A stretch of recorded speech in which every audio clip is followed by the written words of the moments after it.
गरीब मायका। मोहिनी के 3 बेटे थे। पति खूब अच्छा कमाता और बड़े घर के ऐश सब था मोहिनी के जीवन में, लेकिन एक चीज जो नहीं थी वो थी सुकून। मेरी बहन और मेरा भाई दोनों गरीब, लेकिन मैं मेरे पास तो नोट की बरसात है। तभी मोहिनी की बहन वीना उसके दरवाजे आ जाती है। अरे मोहिनी, कैसी है? मेरे घर में ना सिलेंडर खत्म हो गया है। तेरे पास तो इतने पैसे हैं, भरवा देना मेरा सिलेंडर। पैसे जैसे ही आ जाएंगे मैं दे दूंगी। तभी मोहिनी का पति राकेश आ जाता है। क्या है वीना, ये अपने घर की परेशानी हम लोगों के घर ना गाया करो। तुम्हारी बहन को तुम लोगों पर तरस आ जाता है और वो पैसे देने लग जाती है। मुझे ये बिल्कुल पसंद नहीं है।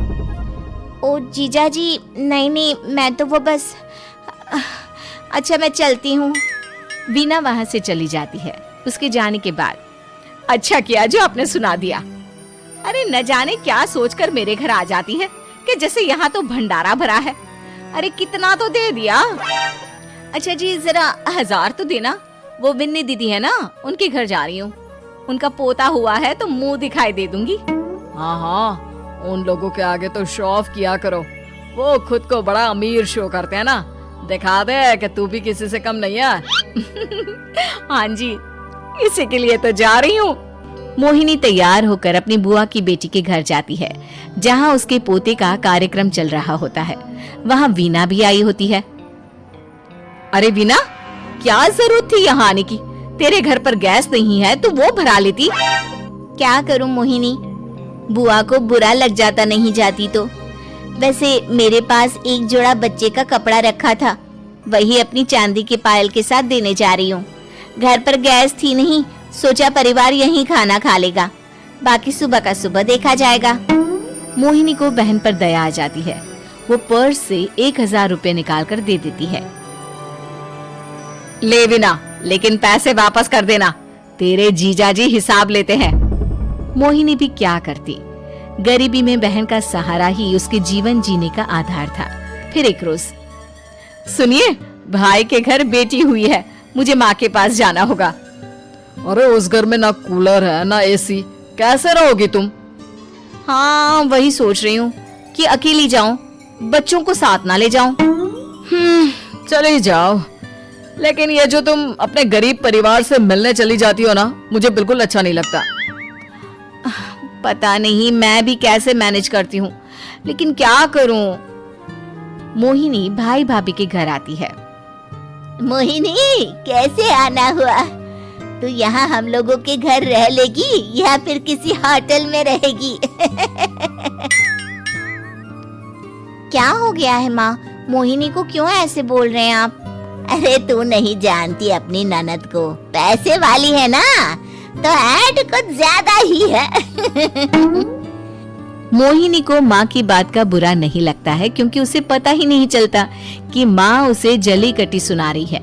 वो भाभी की बच्ची के साथ लेन देन करती है और वहाँ से चली जाती है। उसके जाने के बाद, माँ, क्यों आप मोहिनी को इतनी सारी बातें सुनाती हो? भाई का बेटा बोल पड़ता है। माँ, क्योंकि दादी जानती है कि बुआ के अंदर घमंड है। सही बोल रहा है मोहन।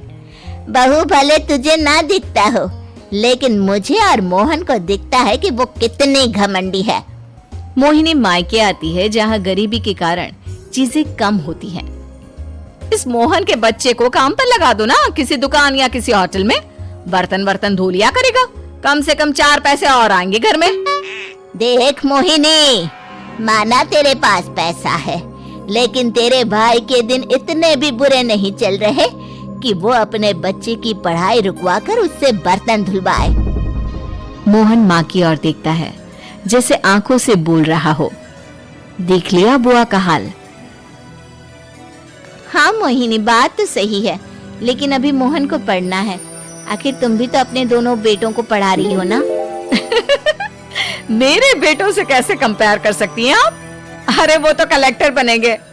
हाँ, कल को वो मोहन को नौकरी में रख लेंगे, क्यों?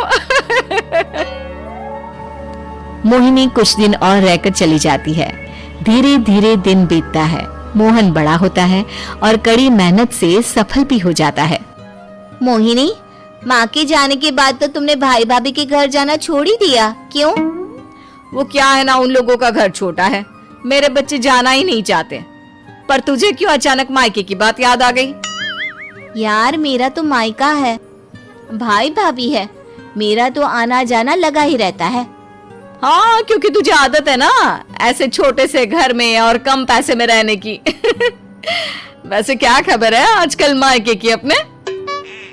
अब वो घर छोटा और कम पैसे का नहीं रहा, क्योंकि मोहन तो बहुत बड़ा आदमी बन गया है। फिर क्या? मोहिनी भाभी को फोन करती है। मोहन किसी बड़ी कंपनी का मैनेजर हो गया है क्या भाभी? क्या ये सच है? हाँ मोहिनी दीदी, अब तो हम लोगों के गरीबी के दिन कट गए। आपके भाई ने कोई अच्छे कर्म किए होंगे जो हम लोगों का बेटा इतना अच्छा कमा रहा है। देख लो भाभी, पहले भी आपने कई गलतियां की थी, आप थोड़ा संभल कर चलना। भाभी को मोहिनी की बात समझ में नहीं आती कि वो क्या कहना चाहती है। फिर एक दिन वीना मोहिनी से कहती है, मोहिनी, हमारा भतीजा मोहन अच्छा कमा रहा है, क्यों ना मैं अपने बेटे की नौकरी के लिए उससे बात करूं। अरे बुआ का बेटा है, ये सोचकर मदद तो करेगा ना। हाँ हाँ, क्यों नहीं करेगा, उसके बुरे दिन में तो हम भी खड़े थे। मोहन को वीना फोन करती है और अपने बेटे की मदद करने की बात करती है।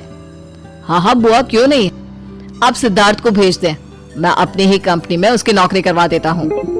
दिन बीतते हैं, अब वीना के हालात भी अच्छे हो जाते हैं। क्या बात है वीना, तूने भी कार ले ली, वो भी इतनी अच्छी? हाँ मोहिनी, अपने भतीजे के कारण तो हम लोगों के दिन अच्छे हो गए। उसने सिद्धार्थ की नौकरी लगवा दी है, वो भी शानदार। ठीक है, लेकिन पैसे ख्याल से खर्च करना। वो क्या है ना, पैसे आने आसान है लेकिन संभालने मुश्किल। मोहिनी घर पर अपने पति से बात करती है। देखो ना, सबके पास पैसे हैं। एक वक्त था जब मैं ही अमीर हुआ करती थी। लगता है कि ज्यादा दिन नहीं रह पाओगी। मेरी नौकरी को कुछ साल ही बचे हैं और तुम्हारे दोनों लड़के निकम्मे हैं। उन लोगों को बोलो ना कि नौकरी करे। तभी वहाँ मोहिनी के बेटे भी आ जाते हैं। अरे हमें क्या मोहन समझा है जो दिन रात गधे की तरह काम करते रहे? खैर, दिन फिरते हैं और मोहिनी के पति की नौकरी भी खत्म हो जाती है। मोहिनी क्या करे, थोड़े से पैसे में गुजारा नहीं हो रहा है। तो क्या करे, मेरी समझ में कुछ नहीं आ रहा। मोहन को बोलो ना कि वो इन दोनों के लिए नौकरी देखे, जैसे सिद्धार्थ के लिए नौकरी देखी है। मोहिनी क्या कहती, उसे अपने वो दिन याद आ जाते हैं जब उसने भाभी से मोहन को नौकर बनने की सलाह दी थी। क्या हो गया, क्या सोच रही हो मोहिनी? यही कि वक्त कभी भी किसी का भी पलट सकता है। ऊपर वाले से डर कर रहना चाहिए।